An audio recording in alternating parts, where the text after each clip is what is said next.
Hi everyone, this is Serafina, and today I'm presenting a short video on what you can do for the cold and flu.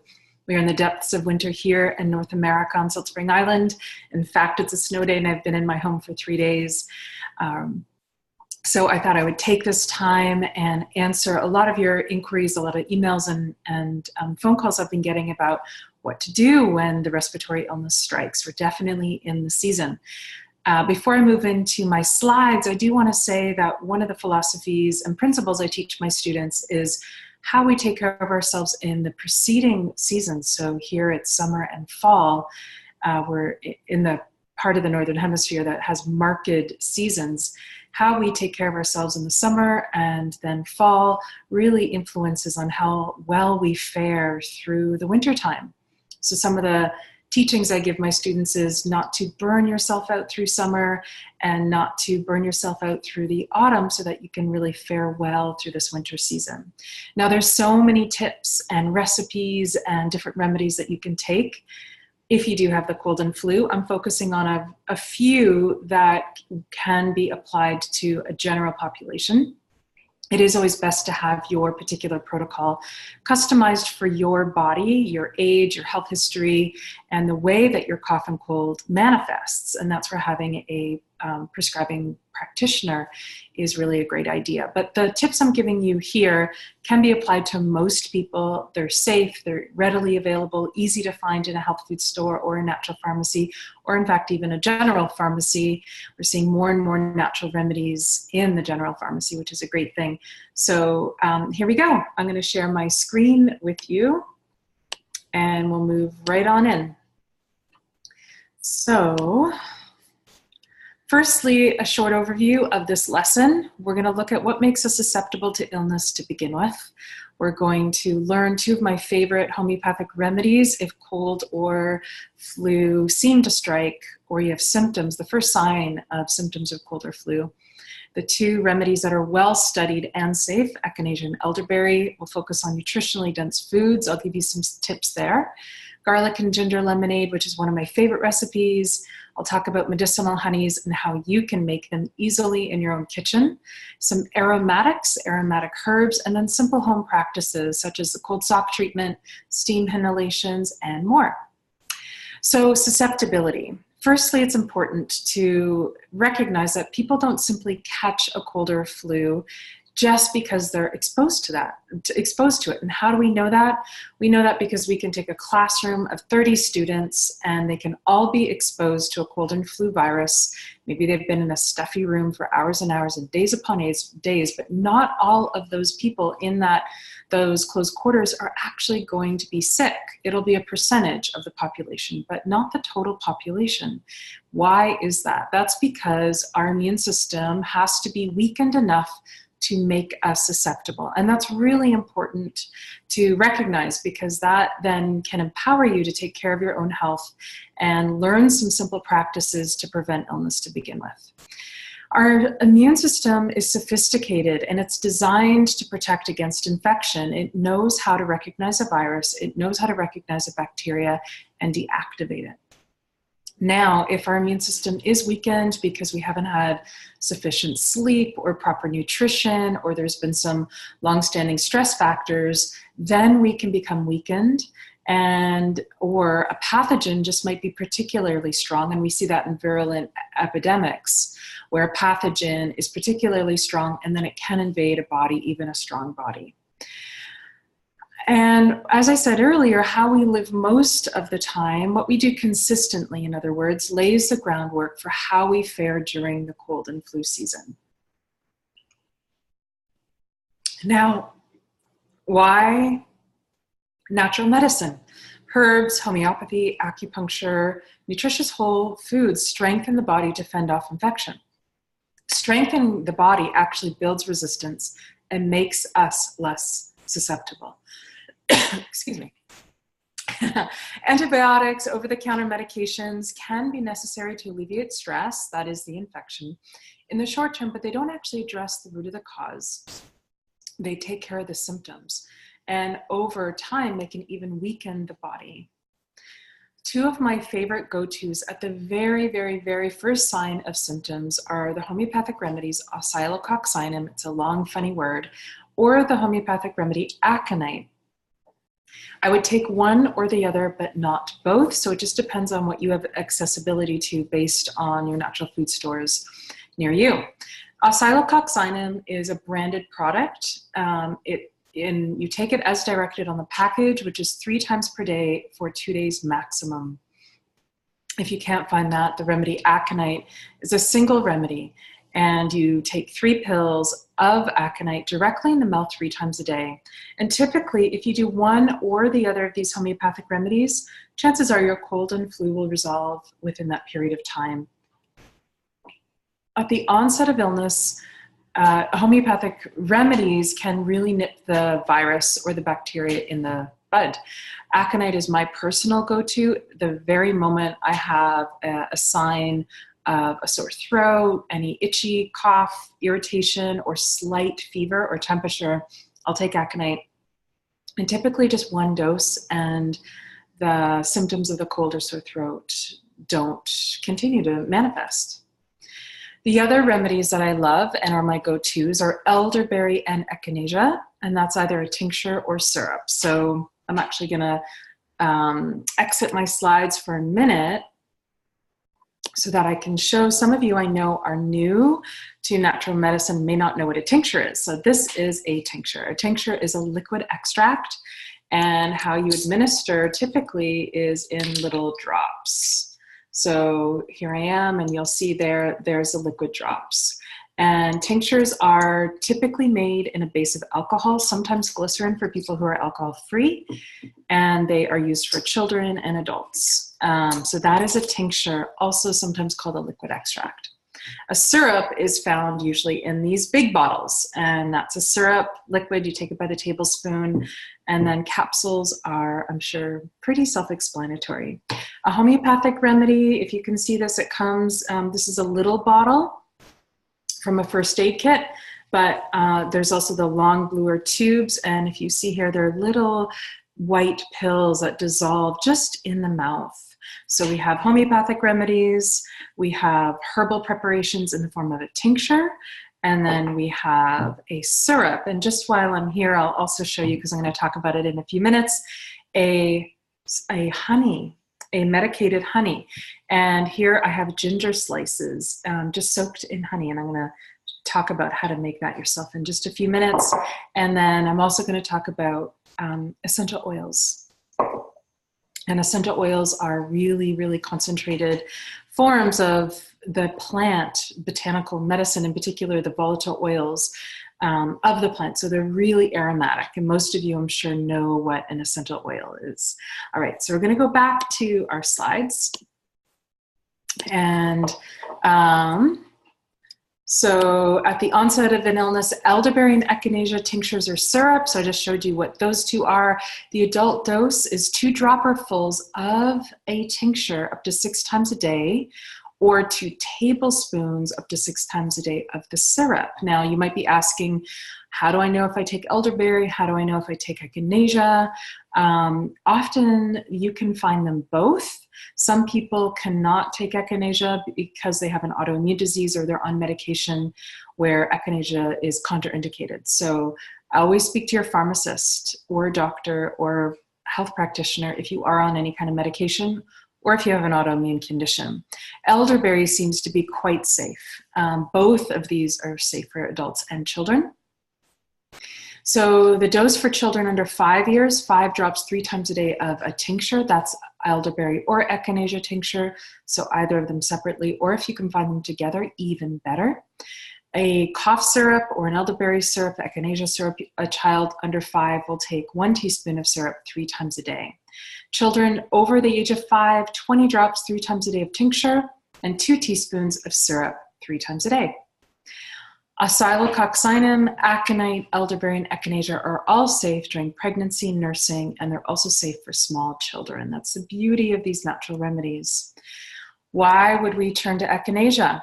One way that it works is to increase phagocytosis, which basically in Latin means to devour, and this is a part of our immune response that basically the immune cells engulf and destroy microorganisms such as bacteria and viruses, as well as old damaged cells and cellular debris.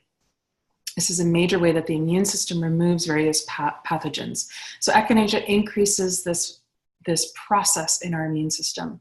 It is an immune stimulant, and as I mentioned, while it is considered safe, it's also contraindicated for people who are on autoimmune medication. Elderberry works by deactivating the virus. It has the ability to shorten the duration of the flu. Both human clinical trials and in vitro studies have shown this herb is effective against a number of influenza viruses. It was heavily studied in 2009, and studies showed that the flavonoids from the elderberry extract bind to the H1N1 virus. That's what the focus of that study was. And when bound, blocks the ability of the viruses to infect the host cells. That's you or your body. The other thing that I recommend at the onset or even during the illness is vitamin C, good old-fashioned vitamin C, which is an antiviral.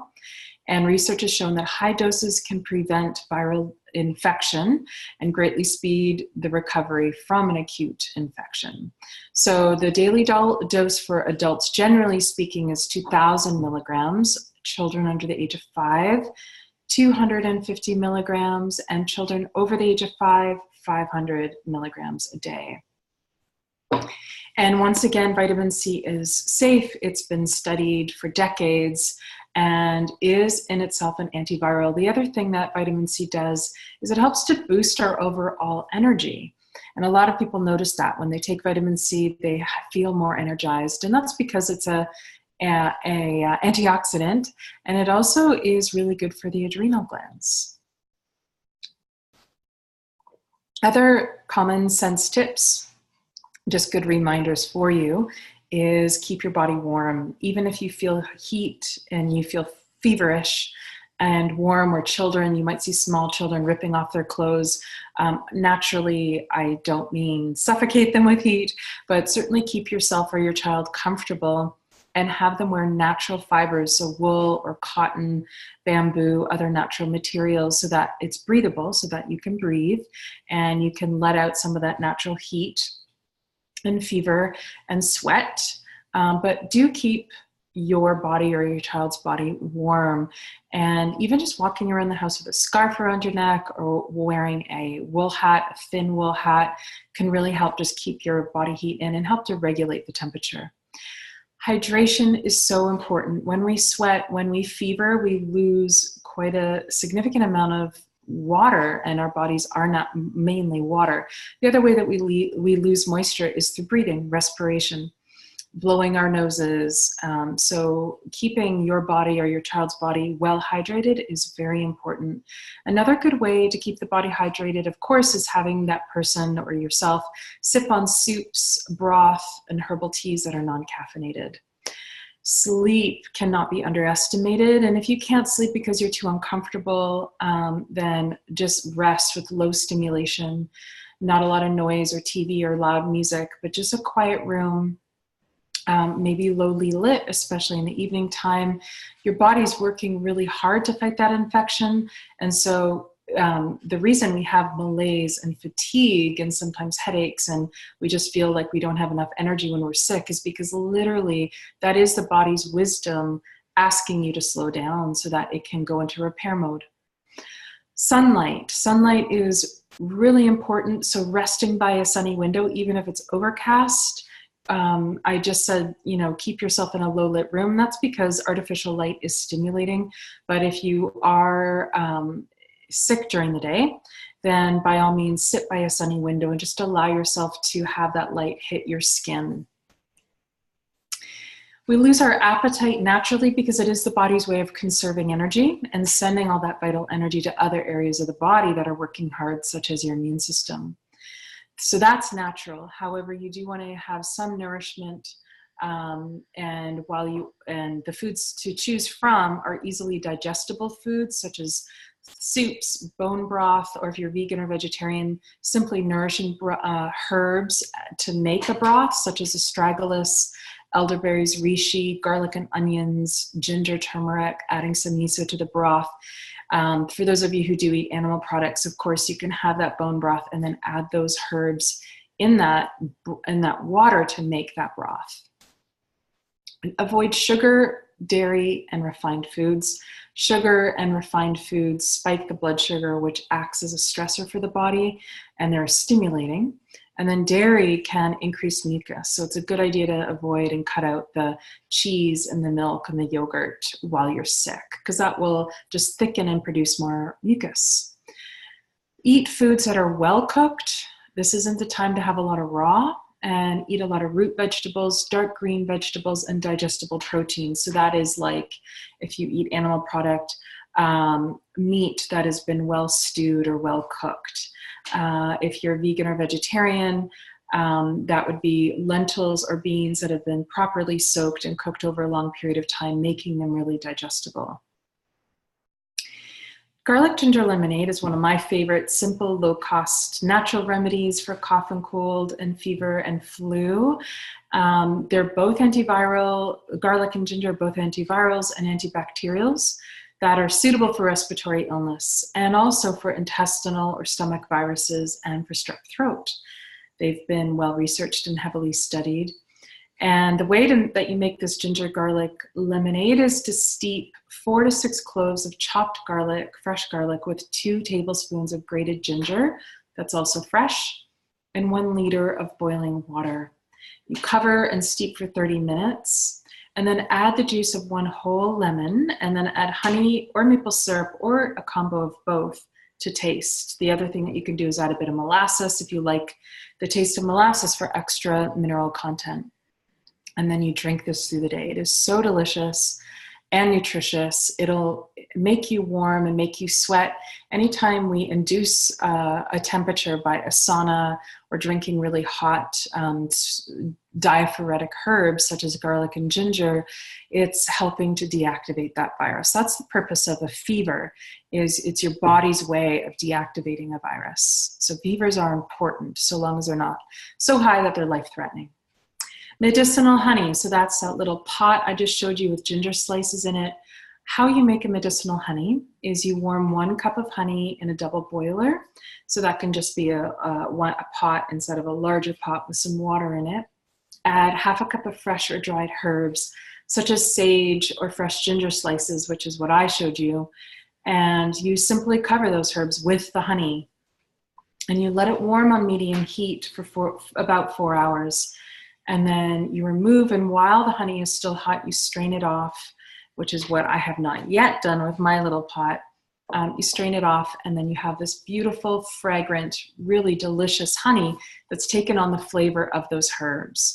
Then you use that honey, which is now medicinal, liberally in tea or just eaten right off the spoon.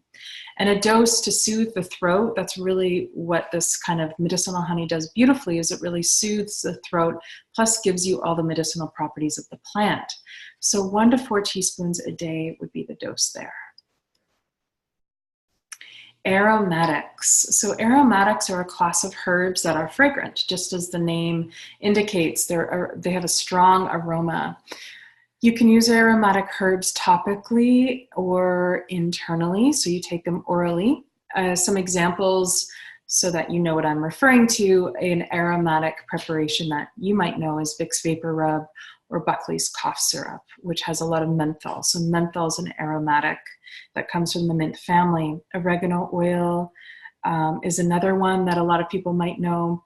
Aromatics, the reason we use them in coughs and flus and colds is they are antiviral, they're antifungal, and they're antibacterial. So all that fragrant aromatic flavor and smell that you experience is actually part of the plant's immune system.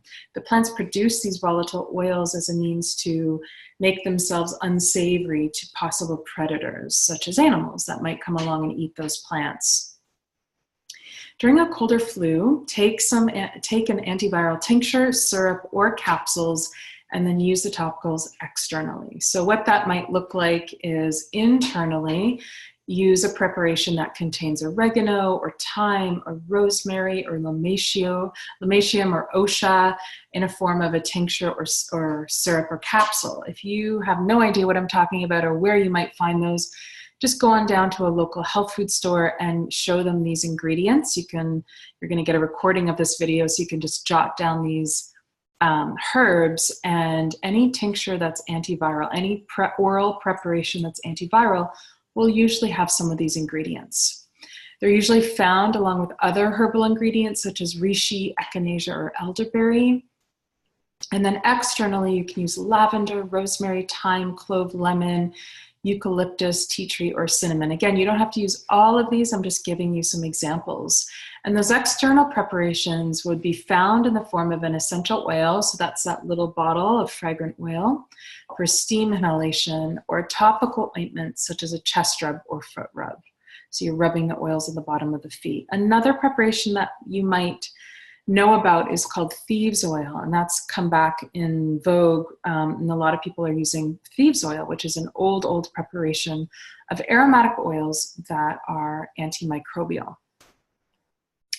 A steam inhalation is a good old-fashioned remedy for colds, any blockage in the respiratory pathways, and a steam inhalation soothes the breathing passages. Being hydrated is really important. It supports your immune system, particularly your mucous membrane's ability to eliminate pathogens and viruses. So all that moisture in our nose and our throat and our mouth, our whole respiratory system is moist with mucus, because that mucus is actually serving a purpose of trapping possible pathogens. So you never want to be too dried out. That's why smokers, one of the reasons smokers tend to get more respiratory illnesses is they're so dry. So how you prepare steam inhalation is you have a pot of steaming water, and I like to put a branch from a pine tree or cedar tree in that pot of water, about the size of your hand or my hand. So just grab a branch about this size, put it in that steaming water, or you can have a pot of steaming water and add just 2 single drops of lavender or eucalyptus essential oil, or another essential oil that you like. And if you're doing this, a steam inhalation for a small child or baby, please don't use any essential oil or even pine branches, because their respiratory passages are so delicate. You don't want to burn them with the volatile oils. So that fragrant oil actually can burn the respiratory passages. In fact, for a small child or baby, I wouldn't do a steam inhalation. I would just hold them in a shower, in a bathroom where the shower is running. For kids, please test the steam on yourself before you use it on a child. Then what you do is you take a towel and you just pull that towel over your head, and then you place your head over the steaming pot, and you create like a tent with the towel, and that all that nice fragrant or just simply warm steam goes into your respiratory system and relaxes it, and it feels wonderful, and it's a natural decongestant. Once again, the last point here, go in the shower, and you can use 1 or 2 drops of essential oil on the floor of the tub while you're showering, or just in the bathroom, and that also opens the airways and creates a lot of nice hydration in the respiratory system. Another remedy is the cold sock treatment, and that's a good one for pulling a temperature or a cold out of the body. So how you do that is just before bed, you put your feet in hot water, as hot as you can tolerate it without burning yourself, for 3 minutes. The water should be as hot as you can handle it. Then what you have is a pair of thin cotton socks, and you put those in really cold, freezing cold water. Wring them out well.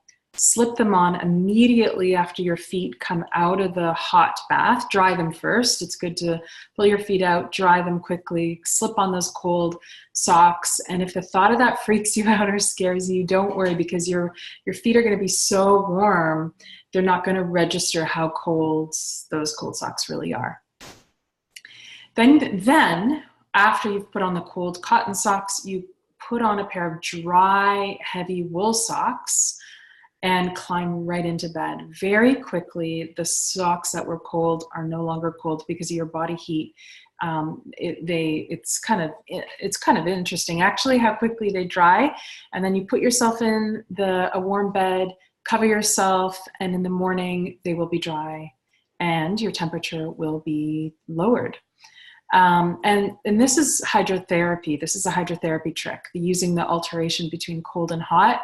And what this does is it creates a pumping mechanism that stimulates your circulation and your lymphatic system. The lymphatic system is an integral part of your immune system that's responsible for removing cellular waste and pathogens. And the results are a quick kind of boost to the immune system, and it's a decongestive remedy. The other tip that I suggest, and I recommend this all through the winter season, is gargling with salt. And you can do this even when you're not sick or not fighting anything. What you do is you use half a teaspoon of salt dissolved in a glass of warm water. And then you take some of that water, have it reach the back of your throat, tip your head back, and you gargle. And then you spit out that water. You don't drink it. And salt water gargling is inexpensive, super easy to do, and it's linked to a 40% decrease in respiratory infections if you do this daily.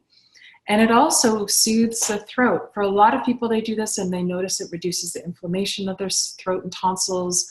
There have been studies done on this simple home recipe and remedy that shows it reduces the severity of illness and the length of respiratory infection as well. Humidify your home. There's lots of studies shown the importance of having a home that has sufficient humidity.